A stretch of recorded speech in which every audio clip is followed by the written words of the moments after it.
रावण की नाभि में अमृत कैसे आया? आपने रामायण में ये भी सुना होगा कि रावण को अमरता का वरदान था। रावण की नाभि में अमृत आरोपित किया गया था, जिसके कारण रावण अमर हो गया था। उसे मारना कोई साधारण बात नहीं थी। लेकिन आपको ये जानकर हैरानी होगी कि रावण की नाभि में इस अमृत को स्थापित कैसे किया गया। आज हम इसी के बारे में बात करेंगे।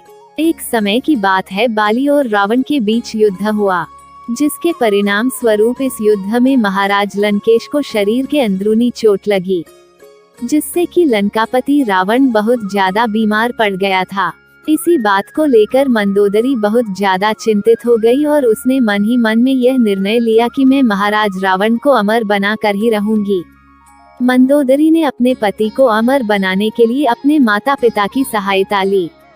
मंदोदरी अपने माता पिता के पास पहुंची और उन्होंने अपनी सारी आपबीती बताई। इससे उसके माता पिता ने हाँ कर दी।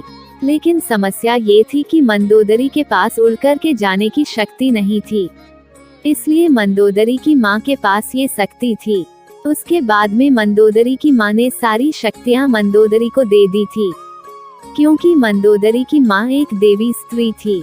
मंदोदरी की माँ से मंदोदरी ने शक्तियाँ प्राप्त करके वह चंद्रलोक चली गई। चंद्रलोक में जा करके उन्होंने चंद्रदेव के सामने अपने पति यानी कि लंकापति रावण की दीर्घायु के लिए पूजा का बहाना बनाने का ड्रामा रचा। चंद्रदेव तथा वहाँ के देवता इस बात को समझ नहीं पाए कि मंदोदरी की चाल क्या है, मंदोदरी यहाँ क्यों आई है। वैसे तो साधारण व्यक्ति इस अमृत कलश के कुंड को नहीं चुरा सकता, क्योंकि मंदोदरी के पिता द्वारा उसे स्वर्ग लोक में स्थापित किया गया था, वह भी बहुत ही चमत्कारिक तथा विद्युत शक्तियों के द्वारा इस कलश को स्थापित किया गया था, जिससे कि कोई भी व्यक्ति इस नहीं ले जा सकता। यदि कोई व्यक्ति आकाश मार्ग से उड़कर भी आता है तो इसके नीचे से बहुत सारी विषैली गैसें निकलती है, जिससे किसकी मृत्यु हो जाती है, और यदि कोई व्यक्ति इसके पास चलकर जाए तो भी उसकी मृत्यु निश्चित होती है, क्योंकि इनके चारों ओर गर्म लावा निकलता रहता है। इसलिए सामान्य मनुष्य के लिए इस अमृत कलश को चुराना कोई साधारण बात नहीं थी। चंद्रलोक का एक नियम है कि चंद्रदेव साल में एक बार अश्विन मास की पूर्णिमा के दिन इस अमृत कलश को वहां से निकालते हैं तथा धरती वासियों के कल्याण के लिए कुछ बूंदें धरती पर गिराते हैं। अब मंदोदरी के सामने यह अच्छा मौका था, क्योंकि जिस दिन मंदोदरी गई थी उसके 2 दिन बाद ही पूर्णिमा थी। इसलिए मंदोदरी को अमृत कलश चुराने का अच्छा मौका मिल गया। जैसे ही पूर्णिमा की रात्रि को चंद्रदेव ने अमृत कलश वहां से बाहर निकाला, तभी रावण की पत्नी मंदोदरी ने मौका पाकर के अमृत कलश को चुरा कर के भागने लगी, जिसके कारण देवताओं को इसका पता चल गया और देवताओं ने मंदोदरी का पीछा किया। पीछा करने पर मंदोदरी बहुत ज्यादा ही घबरा गई और उसने अमृत कलश को देवलोक में एक खिड़की में अमृत कलश को छोड़ दिया तथा उसमें से अमृत की कुछ बूंदे को अपनी अंगूठी में भर करके उसके ऊपर ग्रह का नंग लगा दिया और अपने साथ लेकर आ गई। मंदोदरी अमृत लेकर धरती लोक पर पहुंच गई थी। उसके बाद उसने रावण को अमर करने के लिए अपने देवर विभीषण का सहारा लिया।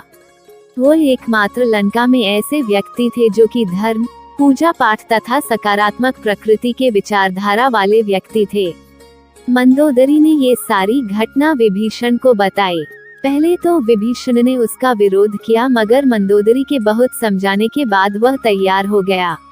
लेकिन विभीषण ने एक सशर्त रखी कि इस बात का पता हमारे दोनों के अलावा और किसी को नहीं होना चाहिए। इस बात से रावण की पत्नी मंदोदरी भी सहमत हो गई और उन्होंने शरद पूर्णिमा के दिन ही इस अमृत की बूंद को रावण की नाभि में अमृत स्थापित करने का निर्णय लिया। पूर्णिमा की रात्रि को मंदोदरी तथा विभीषण ने रावण को अशोक वाटिका में बुलाकर के मदिरा के साथ कुछ जड़ी बूटियां पिलाकर के रावण को बेहोश या अचेत किया गया। रावण की अचेत होने के बाद कमल नाल पद्धति द्वारा विभीषण ने उस अमृत की बूंदों को रावण की नाभि में स्थापित कर दिया, जिसके कारण रावण अमर हो गया। अब रावण का सिर भी कट जाता है तो भी वह जिंदा रहेगा। बाकी की रामायण तो आप जानते ही होंगे कि किस प्रकार हमारे श्री राम ने लंकापति रावण का वध किया और समाज का कल्याण किया।